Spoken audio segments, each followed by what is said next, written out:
ఎంతో మంది ఇక్కడ వచ్చి పేదవాళ్ళు ఉన్నారు, హెచ్ఐవి పేషెంట్స్ ఉన్నారు, క్యాన్సర్ బారిన పడినటువంటి వ్యక్తులు ఉన్నారు. అలాంటి వాళ్ళకి ఇది ఆశ్రయంగా ఉన్నటువంటి స్థలాన్ని ఈ రీతిగా కబ్జా చేయడం అనేది అన్యాయము, అక్రమం, చట్ట విరుద్ధం. ఇది వెంటనే దీని మీద చర్యలు తీసుకోవాలని మేము మీడియా ద్వారా తెలియజేస్తున్నాము. అలాగే ప్రభుత్వం కూడా దిగి రావాలి. కూటమి ప్రభుత్వం కూడా నాకు సరైన న్యాయం చేయాలి.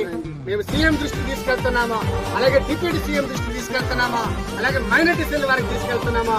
కాబట్టి వీళ్ళందరూ కూడా వెంటనే స్పందించి మాకు సరైనటువంటి న్యాయం, ఈ స్థలము మా హక్కు, ఈ స్థలము మాది, కాబట్టి ఈ స్థలాన్ని మాకు ఇవ్వాలి, మాకు అందరికి ఇవ్వగలిగితే ఇక్కడ ప్రార్థన చేసుకుంటామా, దేవుని సువార్త ప్రకటించుకుంటామా.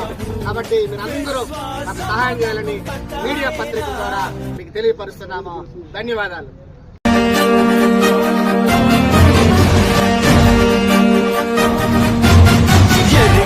గోడలు ముందున్నా ఎర్ర సముద్రము ఎదురైనా, ఎరుగో గోడలు ముందున్నా ఎర్ర సముద్రము ఎదురైనా, అద్భుత దేవుడు మనగుండా భయమేల